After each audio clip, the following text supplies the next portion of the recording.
Бәріңізге сәлем достар, сіздермен Азғантай шолу арнасы. Бүгін мен сіздерге 2017 жылы шыққан XX деп аталатын қысқа метражды фильмді айтып беретін боламын. Негізі бұл ешқандай қысқа метражды емес, кәдімгі толық 1 сағатты қорқынышты кино. Мен бүгін сіздерге тек бір ғана эпизодын айтып беретін боламын. Өйткені бұл кинода сюжет бойынша әр адамның өлімін история етіп көрсеткен. Яғни книга крови деген кинодағыдай бір фильмнің ішінде әртүрлі эпизодтар болады. Ендеше видеомыз басылмай тұрып, әрине лайктарыңызды кино және қызы Дженни мен баласы Денни әдеттегідей метромен үйлеріне қайтып бара жатыр. Бір кезде баласы Денни қасында отырған шалдан қораптың ішінде не бар екенін сұрайды. Дегенмен шал жай ғана сыйлық екенін айтады. Бірақ Денни қоймастан қораптың ішінде не барын көргісі келеді. Ал ең қызығы, бала қораптың ішін көргенде түрі бұзылып, біртүрлі болып қалады. Осылайша олар үйге келсе, үйде әкелері Роберт кешкі ас дайындап жатыр екен. Бір қызығы, кешкі ас кезінде Деннидің тамақ ішуге деген зауқы болмайды. Әрине, ата-анасы алғашында аса қатты мән бермейді. Бірақ дегенмен бұл бізге біртүрлі көрінеді. Дүйсенбі. Денни мен Дженни әдеттегідей сабаққа түскі астарын алып кетулері керек. Бірақ Денни анасының ұсынған тамағын жемей сабаққа кетіп қалады. Сөйтіп кеш болды. Отбасы әдеттегідей кешкі астарын ішіп отырады. Ал баласы Денни тағы да тамағын ішпей отыр. Әкесі уайымдап, одан бір жерің ауырып тұрма деп сұрап, баласын алаңдайды. Алайда Денни ешқандай жері ауырып тұрмағанын айтып, тамақ ішпеуді жалғастыра береді. Сейсенбі. Ата-анасы Деннидің күн өткен сайын тамақ жемейтінін байқап, бәлкім оны дәрігерге қарату керек шығар деп ойлайды. Кешкі ас кезінде Денни әдеттегідей тамағын ішпей отыр. Ал ата-анасы баласына бірдеңе болған сезіп, одан жаймен не болғанын сұрай бастайды. Алайда Денни бәрі жақсы екенін айтып, үндемей отыра береді. Осы кезде қызы Дженни мектепте түскі асқа пицца бергендерін айтады. Дегенмен баласы Денни оны да жемегенін растайды. Сәрсенбі. Дастарханға Деннидің сүйікті тамағы пицца қойылды. Бірақ Денни тағы да тамақ жемейді. Осы кезде әкесі ашуланып, Денниге егер тамақ ішпесең ауырып қаласың деп айқайлай бастайды. Алайда анасы Денниді қорғап, барып ұйықтай бер деп бөлмесіне жібереді. Бейсенбі. Ата-анасы баласын уайымдап, оны дәрігерге алып келеді. Алайда дәрігер баланы тексеріп, ешқандай жері ауырып тұрмағанын растайды. Сөйтіп дәрігер ата-анасына баламен оңашаға қалдыруын өтініп, баладан не болғанын сұрағысы келіп еді, бірақ Денни оған ештеңе айтпайды. Сөйтіп дәрігер оларға балалардың дені сау, тек эмоциялық ауруға шалдыққанын ескертеді. Яғни бала бір нәрседен қатты қорқып, шошынып қалған екен. Дастарханға енді керемет тамақтар қойыла бастайды. Бірақ Денни тағы да бұл тамақтарды жемейді. Сөйтіп анасы түнде Денни мен Дженнидің бір нәрсе деп сыбырласып жатқандарын байқайды. Сөйтіп анасы бөлмеге кіріп, балаларына не туралы сөйлесіп жатқандарын сұрап көргісі келіп еді, бірақ әрине балалары анасына еш нәрсе айтпайды. Жұма.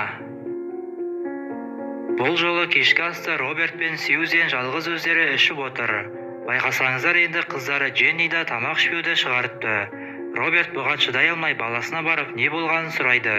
Ал баласы болса әкесінің құлағына жаймен бірдеңе деп айта бастайды. Осылайша Роберттің түрі бұзылып, жұмбақ күйде ұйқыға кетеді. Что он сказал? Ничего. Келесі күні Сьюзен ұйқыдан оянса, оны жатқызып қойып, күйеуі және балалары оның бір аяқ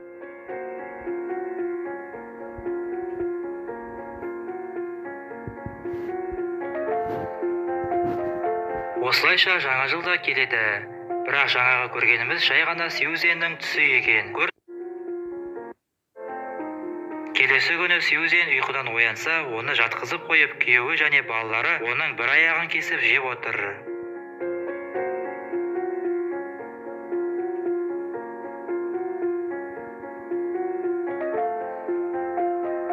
Осылайша жаңа жылда келеді. Бірақ жаңаға көргеніміз жай ғана Сьюзеннің түсі екен. Көріп тұрғандарыңыздай Роберт те балалары да қатты арықтап кеткен. Тіпті осының кесірінен олар ауруханаға түсіп, үшеуі де кезекпен кезек қайтыс бола бастайды. яғни бірінші күні Денни қайтса, ал екінші күні Дженни де әкесі Роберт те қайтыс болады. Жалпы тамақ ішпеуге апаратын соншалықты ол қораптың ішінде не бар екен деп ойлайсыздар? Ойларыңызды комментарийге жаза отырыңыздар. Сөйтіп жалғыз қалған Сьюзен әлгі шалды іздеу үшін қайта-қайта метроға келе бастайды. Ол әр күн сайын метроға келіп шалды табуына қатты сенімді болады. Дегенмен ол шал жұмбақ күйде із-түзсіз жоғалып кетеді.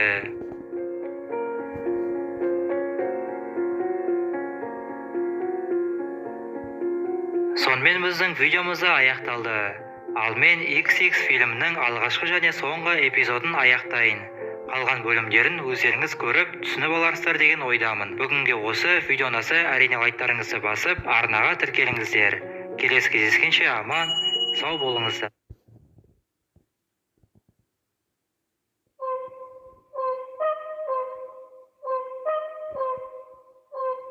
Бәріңізге сәлем достар, сіздермен Азғантай шолу арнасы. Бүгін мен сіздерге 2008 жылы шыққан «Явление» атты фильмді қысқаша айтып беретін боламын. Алдымен видео басылмай тұрып, лайктарыңызды басып, арнаға тіркеліңіздер. Оқиға таңғы сағат 8:30-да Нью-Йорктың ұлттық саябағында орын алады.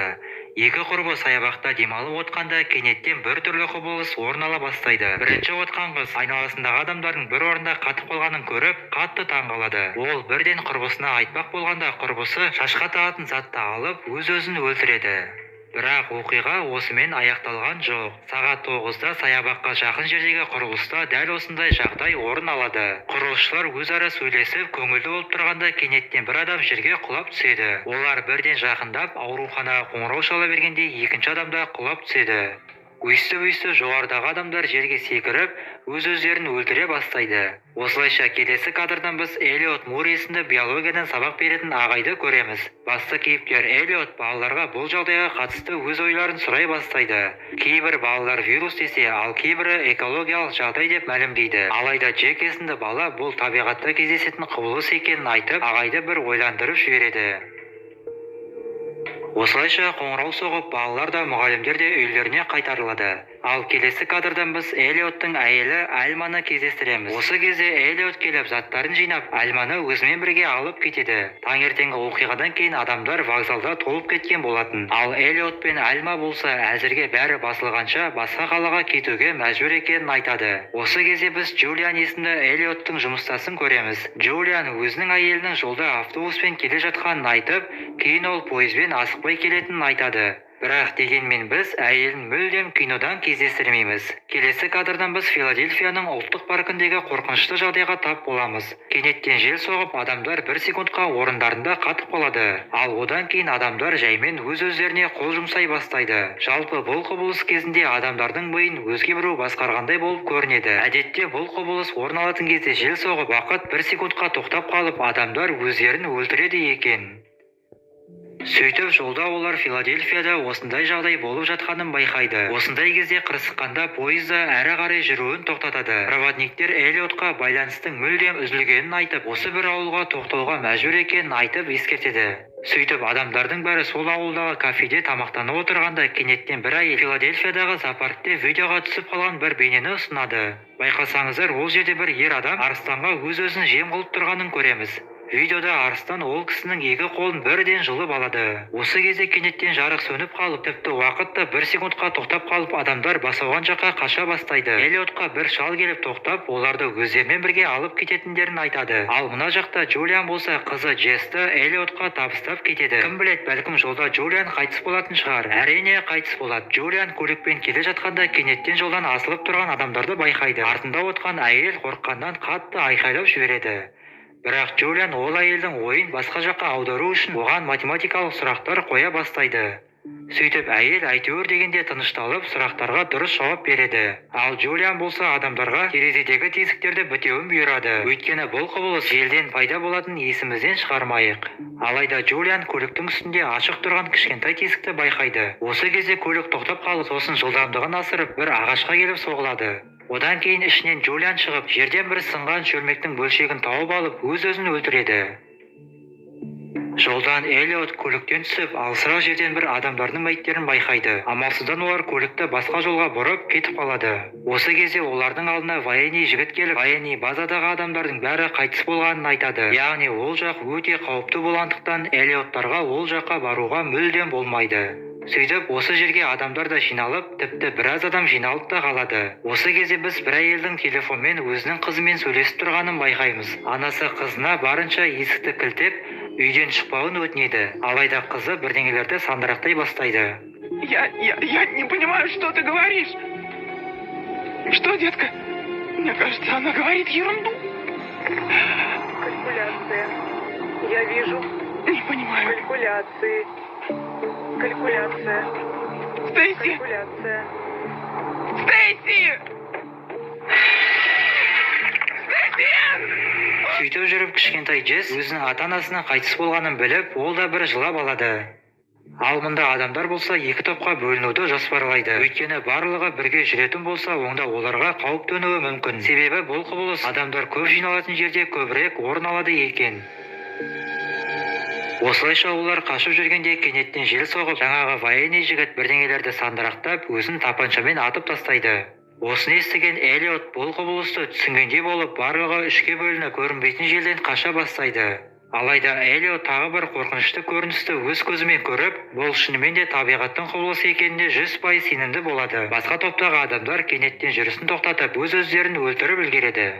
Оны көрген Эллиот әрине қасындағы адамдармен басқа жаққа қашуға шешім қабылдайды. Кенеттен олар бір есігі жабық үйді тауып алады. Осы кезде олар үйдің ішінде жасырынып отқан адамдарды байқайды. Бірақ олар Эллиоттарды кіргізуге қарсы екен. Осы кезде екі жүгірмей қатты ашуланып, есікті ашуға тырысады. Алайда ішінен бір мылтық шығып, мә сендерге деп екеуін атып тастайды. Бұл жағдайдан кейін адамдар енді үйлерінде маска тағып отыратын болған. Жаңалықтардан әзірше бұл құбылысты ешкім түсіндіре алмай отыр. Осы кезде Эллиот қашып жүріп бір үйді кездестіріп қалады. Ол жерде Эллиотты бір әжей күтіп алып, оларды ішке қуана-қуана кіргізеді. Жалғыз басты әжей өзінің өтпейтін приколдарын айтып, жас жұбайлардың іштерін күйдіртіп жібереді. Одан кейін ол жас жұбайларға бөлме беріп, өзі болса ұйықтауға кетеді. Таңертең Эллиот ұйқыдан тұрғанда үйде ешкім жоқ екенін байқайды. Байқаусызда ол әжейдің бөлмесіне барып қалғанда, кенеттен әжей келіп бірдеңелерді сандырақтап, сыртқа қарай қашып кетеді. Эллиот әжейдің артынан жүгіріп түсіндірмек болғанда, бірақ та әжей өзінің миын басқара алмай үйдің терезесін сындырып тастайды. Осыны көрген Эллиот дереу басқа бөлмеге барып, Альма мен Джессті дереу іздестіреді. Сөйтсек, Альма мен Джек алысырақ жерде бір сарайдың ішінде отыр екен. Осы кезде біз нағыз фантастиканы көреміз. Терминатор Эллиот далаға шығып, құбылысына қарамай әйелімен кездесіп, оны үйге алып келеді. Сөйтіп олар бір кішігірім сарайда бәрі басылғанша отыратындарын айтады. Осылайша арадан 3 ай өткеннен кейін бәрі басылып, кішкентай Джесс сабаққа бара бастайды. Ал жаңалықтарда бұл жай ғана табиғатта сирек кездесетін құбылыс екенін ескертеді. Бірақ қалай пайда болған әлі ешкім толықтай білмепті. Сөйтіп, киномыздың соңында Альма өзінің жүкті екенін айтып, Эллиотты қуантып, киномызда аяқталады. Жоқ, аяқталған жоқ. Бұл жағдай енді Франция елінде жалғасып, кино осы жерден енді аяқталады.